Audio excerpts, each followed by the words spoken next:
नमस्कार दोस्तों कायदे से देखा जाए तो इस देश के भीतर तमाम मंत्रालयों का मोनेटाइजेशन हो जाना चाहिए था। कायदे से देखा जाए तो इस देश के भीतर करीब करीब 24 से अधिक कंपनियों का निजीकरण हो जाना चाहिए था। और कायदे से देखा जाए तो करीब करीब 2 दर्जन से अधिक कंपनियां और भी है जिसका डिसइन्वेस्टमेंट इस दौर में हो जाने चाहिए थे। लेकिन ये सब कुछ इस दौर में हुआ क्यों नहीं, जबकि ये दौर तो रिफॉर्म का है, आर्थिक सुधार का है, दुनिया की तीसरी बड़ी इकोनॉमी बनने का है, देश को विकसित राष्ट्र बनाने का है। इसके बावजूद भी लैंड रिफॉर्म हो नहीं पा रहा है। स्पेस रिफॉर्म की बात लगातार मौजूदा सरकार कर रही है। डिफेंस के क्षेत्र में रिफॉर्म का मतलब कॉरपोरेट के हाथों में प्रोडक्शन तक थमाने की स्थिति में मौजूदा सरकार आ चुकी है। और इन सब के बीच चाहे वो एग्रीकल्चर रिफॉर्म हो, चाहे इंडस्ट्रियल रिफॉर्म हो, चाहे इंफ्रास्ट्रक्चर रिफॉर्म हो, चाहे इस देश के भीतर में मैन्युफैक्चरिंग सेक्टर के भीतर भी रिफॉर्म की बात करें, लेकिन तमाम रिफॉर्म का जिक्र करते करते दो ही बात अंत में आपके और हमारे बीच में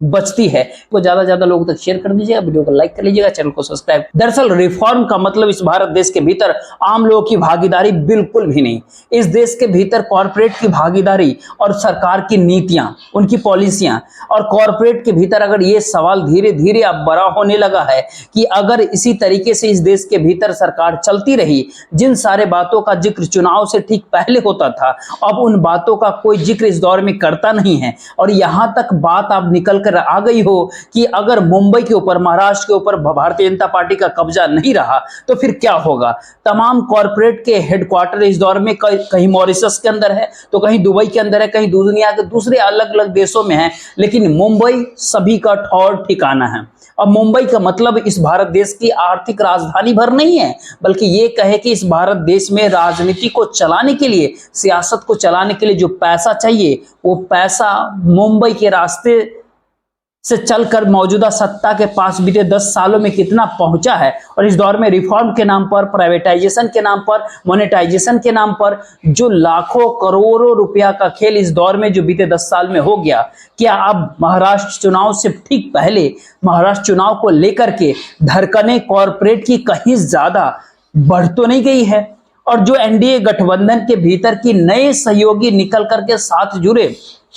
उनकी जो चाहत है उसमें खास तौर पर चंद्रबाबू नायडू का जिक्र यहां पर जरूर करना चाहिए। टीडीपी का, उनको जितना पैसा चाहिए उतना पैसा दे पाने की स्थिति में दिल्ली मौजूदा समय में है नहीं। और जिस कॉर्पोरेट के आश्रय वो ये सोचते हैं कि अगर उनको काम दे दिया जाए तो फिर उतना पैसा वो खुद उनके पास चल करके आ जाएगा, लेकिन उन कॉर्पोरेट के साथ भी दिल्ली खड़ा होना इस दौर में नहीं चाहती है। तब ऐसे में एनडीए के भीतर क्या यह सोच बड़ी हो गई है इस दौर में कि यदि महाराष्ट्र का विधानसभा चुनाव हार गए, मुंबई हार गए, कॉर्पोरेट हाथ से खिसकने लगेगा तो फिर क्या होगा, फिर उनको रोकेगा कौन? यहीं से बात दरअसल आज शुरुआत करते हैं, क्योंकि इस दौर में आप ध्यान दीजिएगा, सियासत में अपनी गद्दी कोई छोड़ना नहीं चाहता है और नई पीढ़ी के लिए तो बिल्कुल भी नहीं छोड़ता है। जिक्र नई पीढ़ी का कर देगा, लेकिन अपनी गद्दी, अपनी कुर्सी कोई नेता नहीं छोड़ना चाहता। और इसी परिप्रेक्ष्य के भीतर अगर ध्यान दीजिएगा तो वो अंबानी हो चाहे अडानी हो, उन्होंने अपने बच्चों के लिए किस किस धंधे को किस किस के हवाले करना है इसका ऐलान भी कर दिया, बाकायदा एक टाइमलाइन भी तय कर लिया। तो क्या अंबानी और अडानी दूसरे कॉर्पोरेट के नई पीढ़ी प्रधानमंत्री नरेंद्र मोदी की ऐसी सोच के साथ चलने को तैयार होगी क्या, या फिर ये कहे कि वो भी कोई नया चेहरा ढूंढ रही है? जिस प्रकार से अब बहुत बड़ा सवाल महाराष्ट्र के विधानसभा चुनाव में हार के बाद, मुंबई गंवाने के बाद जो नई परिस्थिति इस देश के भीतर आर्थिक तौर पर और ये कहे राजनीतिक पार्टियों के तौर पर इस देश के भीतर जो उभरेगी, जो कॉर्पोरेट की आश्रय बननी है, यदि वो डगमगा गई तो फिर अगला चेहरा कौन बनेगा, कौन होगा?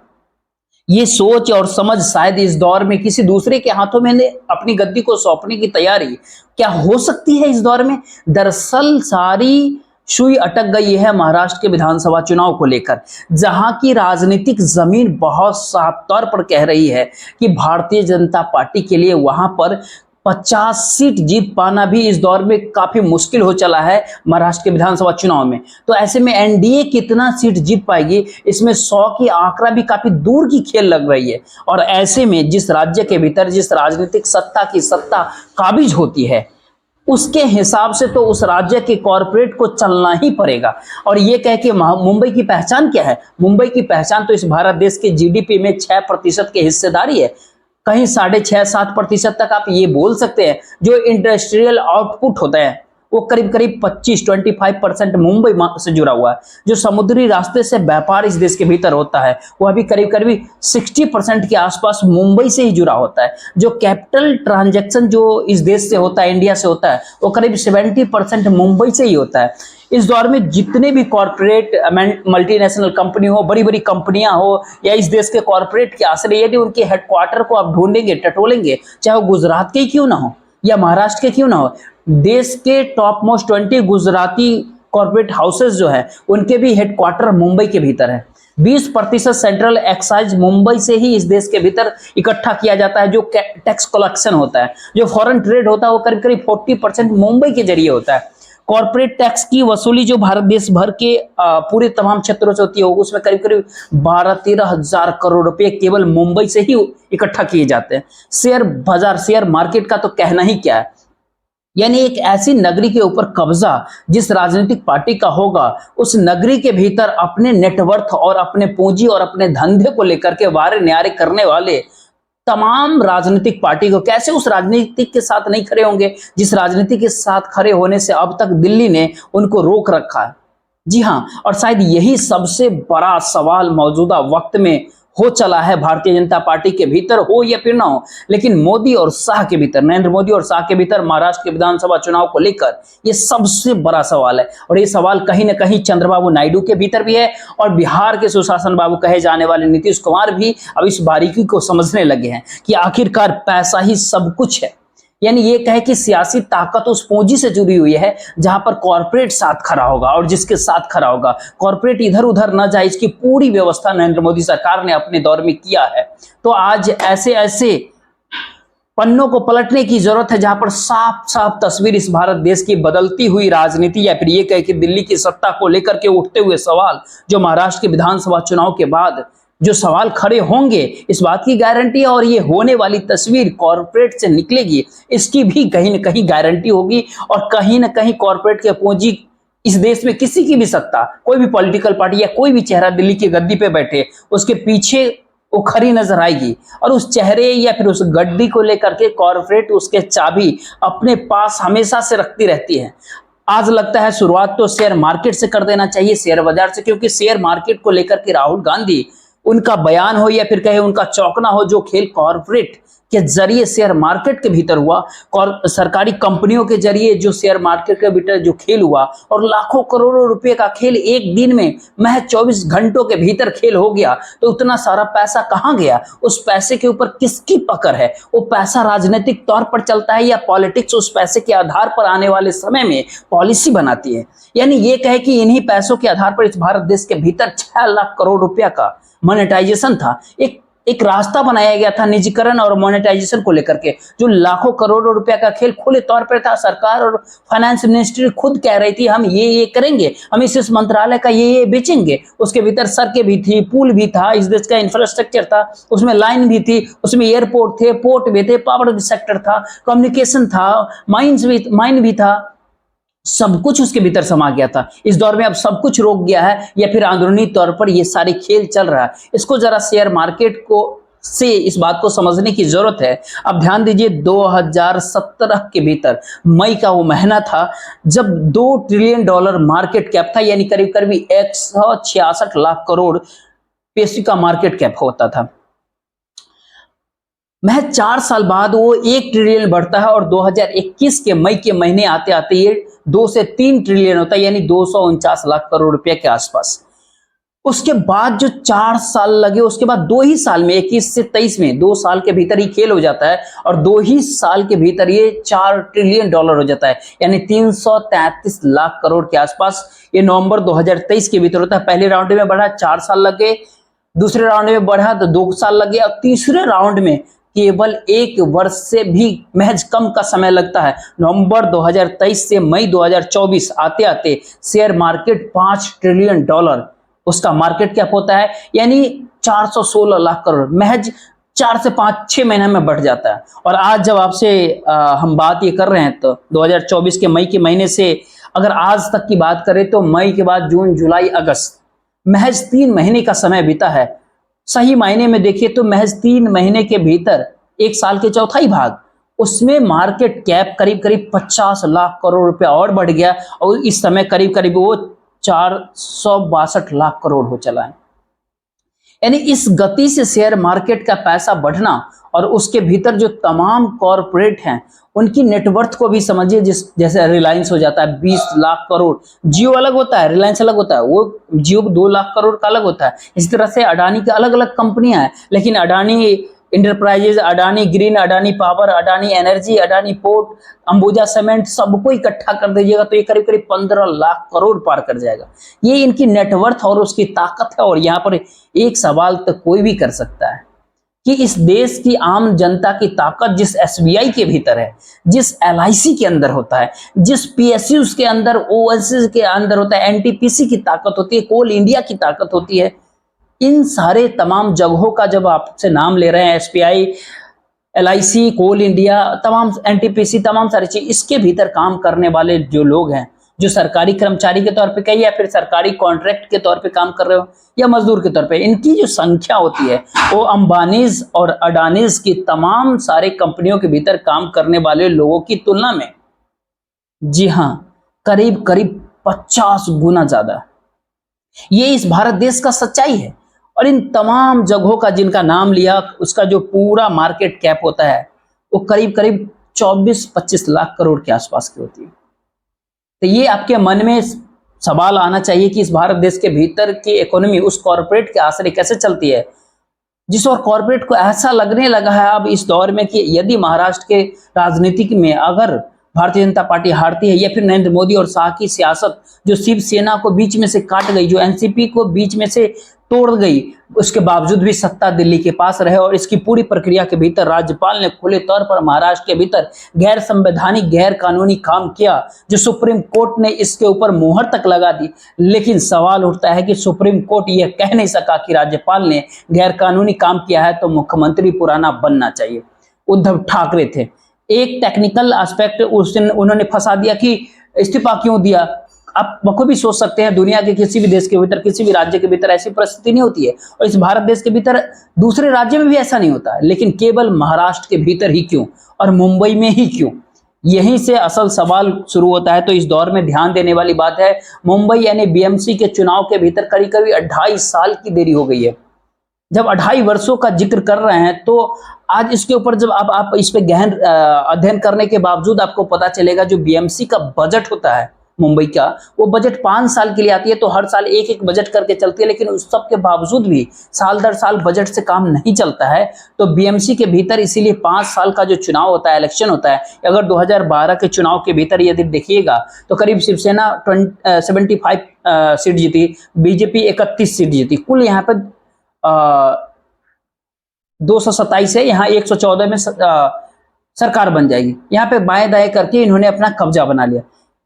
2017 में शिवसेना 84 सीट जीती है, बीजेपी 82 सीट जीती है, दोनों मिल करके आते हैं महाराष्ट्र के भीतर। उसके बाद जो राजनीतिक घटनाक्रम बदलते हैं उस पर मुंबई और महाराष्ट्र पे कब्जा करना है तो फिर बीएमसी चुनाव नहीं होता है। और बीएमसी चुनाव के साथ साथ बीएमसी का बजट अगर देखिएगा 2022 के भीतर जिस साल चुनाव होने थे, बजट था करीब 45,000 करोड़ का। उसके अगले साल 2023-24 के भीतर, 2023-24 के वित्तीय वर्ष में आइएगा तब 52,000 करोड़ का बजट, जो मुंबई के सड़कों पे जो देखते होंगे ना तो उस पे आपको नजर आ जाता होगा कितने गड्ढे, कितने परेशानी, कितने मुश्किल है। बीएमसी कुछ कर रही नहीं रही है, चुनाव ही नहीं होने देंगे बीएमसी के महाराष्ट्र के भीतर, क्योंकि इस देश के कैपिटल इकोनॉमी कैपिटल और कॉर्पोरेट का अड्डा मुंबई ही है। इस देश का दुनिया के भीतर तीसरे नंबर का मुंबई शहर है जहां पर सबसे ज्यादा बिलियनियर रहते हैं। इतने सारे बिलियनियर, सवाल असल इस दौर में ये है कि कॉर्पोरेट इस दौर में डरा हुआ क्यों है। कॉर्पोरेट के डरने के पीछे मुंबई का एक अपना इतिहास है। उस इतिहास के भीतर आपको जाना पड़ेगा 1955 के आसपास, जब संयुक्त राष्ट्र का महाराष्ट्र का आंदोलन शुरू हुआ था और संयुक्त महाराष्ट्र का उस देश में, उस समय में महाराष्ट्र मोरारजी देसाई उस देश का सीएम थे और वहां ने गोलियां चलवा दी थी और वहां पे सैकड़ों लोग मारे गए थे। जो वहां पर एक शहीद चौक है हुतात्मा गर्ज करके, हुतात्मा चौक जो बना वहां पर 15 लोग करीब मरे थे और पूरे मुंबई के भीतर करीब करीब आंदोलन में 100 से अधिक लोग मरे उस समय। लेकिन जरा सोच के देखिए कि उस आंदोलन के भीतर लेफ्ट राइट सभी मुंबई के भीतर जो आंदोलन कर रहे थे वो इस बात को नहीं चाहते थे कि मुंबई गुजरात बन जाए, वो चाहते थे वो महाराष्ट्र बने। गुजरात और महाराष्ट्र के लड़ाई यहीं से शुरुआत होती है और संयोग ऐसा है कि मौजूदा समय में नरेंद्र मोदी और शाह उस गुजरात से निकल के आते हैं जिस गुजरात से अंबानी और अडानी भी आते हैं, और बात उससे 18 और कॉर्पोरेट हाउसेस है जो गुजरात के ही होते हैं। डायमंड किंग भी वहीं से आते हैं। अब उस समय की परिस्थिति के भीतर आप ध्यान दीजिएगा तो जहां पर ठाकरे, जोशी, नरवणे, आत्रे, मधु दंडवते, पांडुरंग बावट, नारायण गोरे, ये तमाम लोग आंदोलन रखते, एक साथ थे, विचारधारा दाएं बाएं हो गई थी। वही परिस्थिति क्या मौजूदा वक्त में, मौजूदा समय में महाराष्ट्र और मुंबई के बीच में बन गई है 2024 के लोकसभा चुनाव के परिणाम के बाद।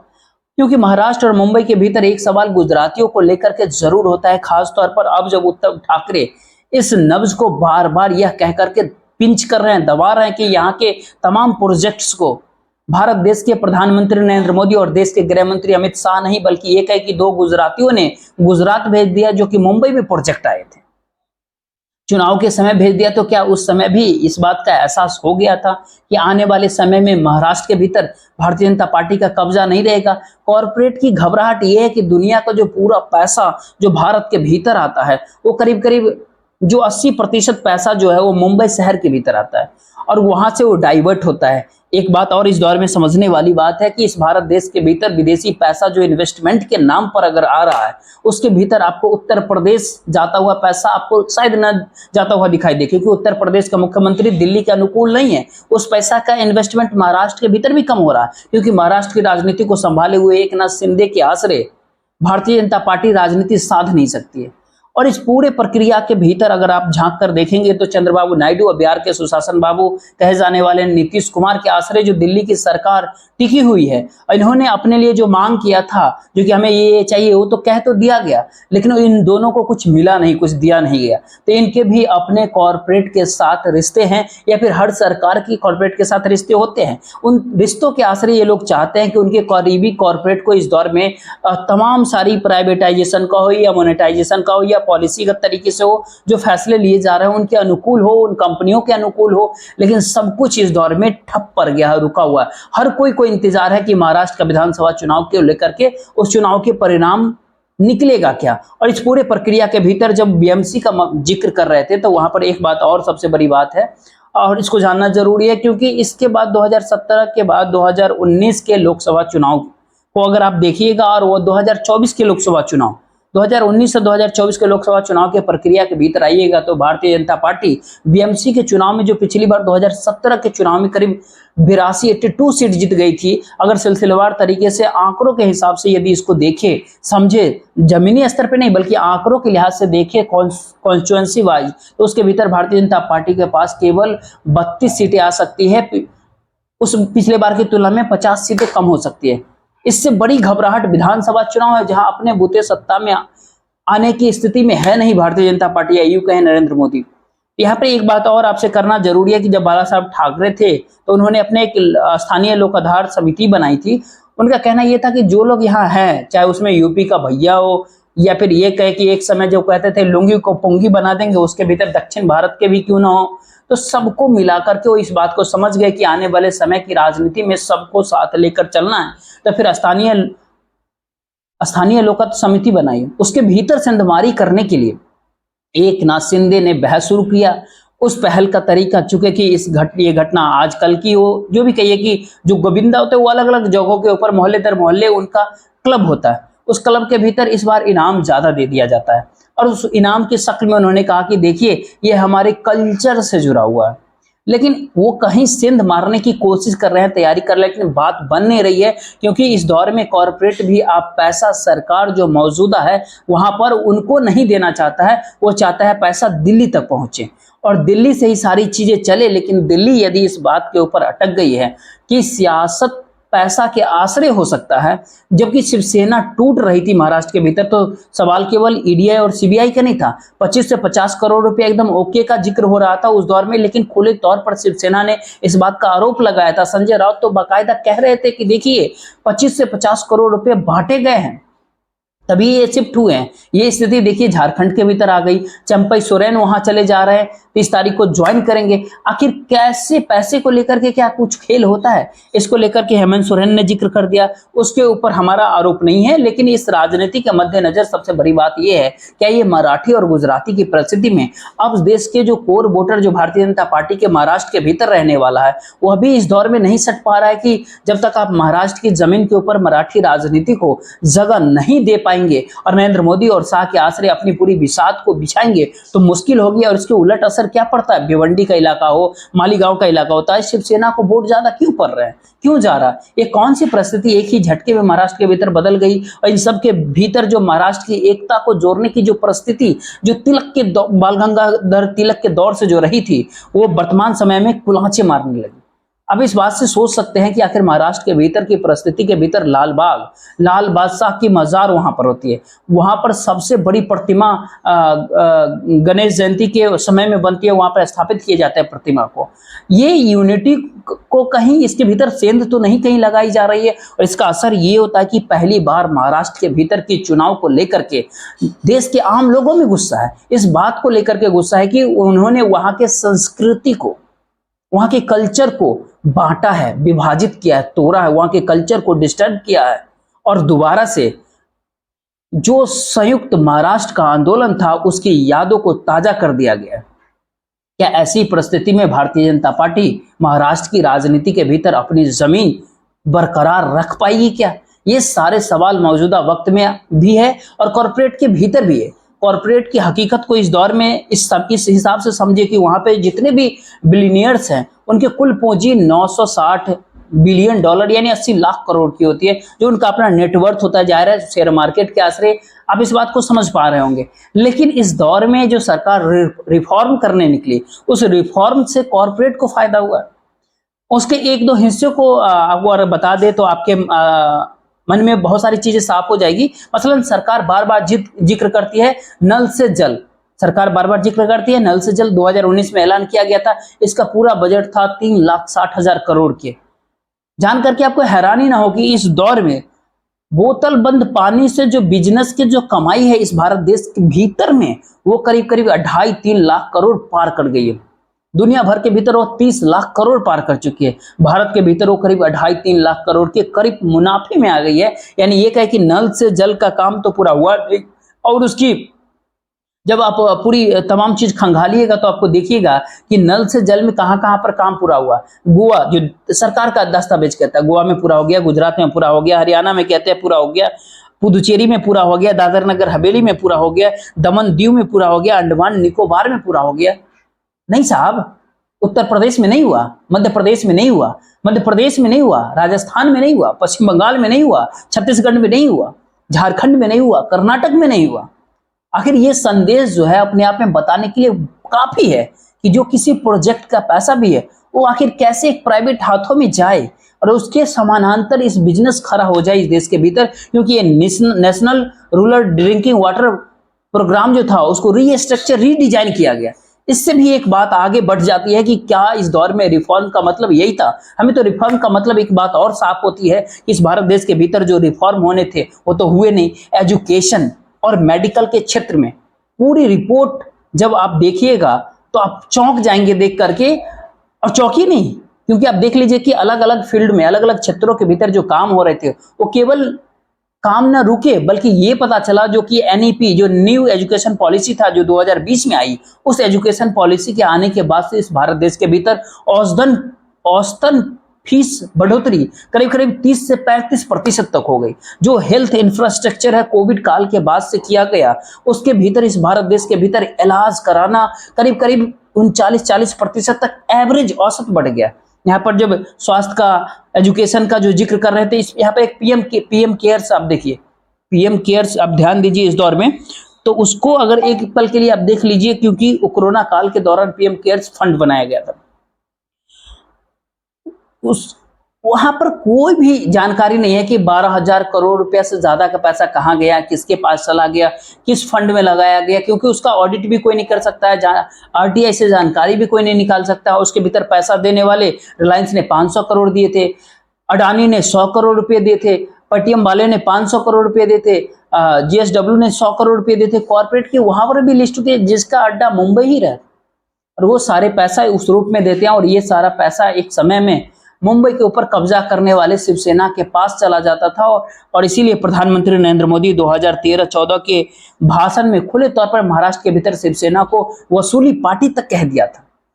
आपको ध्यान होगा। और कॉर्पोरेट से वसूल करके कॉर्पोरेट के तर्ज पर राजनीतिक पार्टी करती है, लेकिन सवाल है उसको गैर कानूनी तरीके से इलेक्टोरल बॉन्ड के भीतर जिस प्रकार से तब्दील कर दिया गया नरेंद्र मोदी सरकार के द्वारा, वो एक चेहरा था। दूसरा चेहरा पीएम केयर्स फंड का है। उस दौर में जानकारी दी गई थी 3000 करोड़ से ज्यादा इस भारत देश के भीतर में ऑक्सीजन सप्लाई, वेंटिलेटर, बेड के ऊपर खर्चा किया गया। आज उन तमाम सारी चीजों को पता करके आप देखिएगा तो उसमें खासतौर पर महाराष्ट्र के भीतर करीब करीब 72 ऑक्सीजन सप्लाई और वेंटिलेटर का जो पूरा मसला जो था, उसमें म्युनिसिपल कॉर्पोरेशन हॉस्पिटल के भीतर करीब 17 गया था, वहां पे कोई काम नहीं कर रहा है। 17 गया था, कोई काम नहीं कर पा रहा। ऐसे आंकड़े आपको देश के अलग अलग जगह से, अलग अलग हॉस्पिटल से निकल करके आएगा। यानी इस भारत देश के भीतर पूरा एक गेमिंग रिफॉर्म के नाम पर जो इस देश के भीतर क्रिएट कर दिया गया, उसने साफ बताया कि कॉर्पोरेट को मुनाफा पहुंचाना और उसके जरिए सियासत साधना इस देश के भीतर, उसके कॉर्पोरेट के पूंजी के आश्रय इस देश में राजनीति में बने रहना और उसके पाइपलाइन को किसी दूसरे राजनीतिक दल तक नहीं पहुंच पाने की सोच होनी चाहिए। लेकिन पहली बार इस देश के भीतर कॉर्पोरेट भी अब इस बात को समझ गया है कि क्या दरअसल सच में ये महाराष्ट्र में भारतीय जनता पार्टी इस बार हार जाती है तो मुंबई के ऊपर इंडिया का कब्जा अगर हो जाता है, इंडिया गठबंधन का कब्जा हो जाता है, तो फिर ऐसे में दिल्ली के भीतर आप अल्पसंख्यक के तौर पर है, वहां पर एनडीए के भीतर से बार बार एक आवाज आ रही है अलग अलग माध्यमों से कि हमारा इतना ये काम है, हमें इतना पैसा चाहिए, मेरा ये काम है, मुझे इतना पैसा दे दीजिए। तो इसके बीच से रास्ता क्या निकलेगा? महाराष्ट्र का विधानसभा चुनाव सही मायने में इस दौर में दिल्ली की कुर्सी की चाबी वहीं पर अटकी हुई है, और उस कुर्सी की चाबी को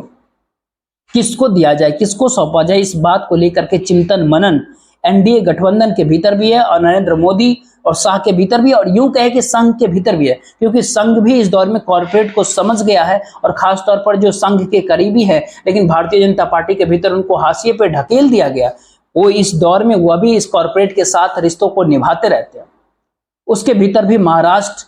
या फिर नागपुर के नेताओं को नाम लेने की जरूरत नहीं पड़नी चाहिए, लेकिन कॉर्पोरेट को लेकर के सियासत कसमकस, राजनीतिक कसमकस दिल्ली की सत्ता को प्रभावित करेगी 2024 में। ये सच महाराष्ट्र का चुनाव, विधानसभा का चुनाव साफ होने दीजिए, इनका परिणाम आने दीजिए, आपके सामने सब कुछ साफ हो जाएगा। फिलहाल इस वीडियो को ज्यादा से ज्यादा लोगों तक शेयर कर दीजिएगा, वीडियो को लाइक कर लीजिएगा, चैनल को सब्सक्राइब जरूर कीजिएगा। जय हिंद।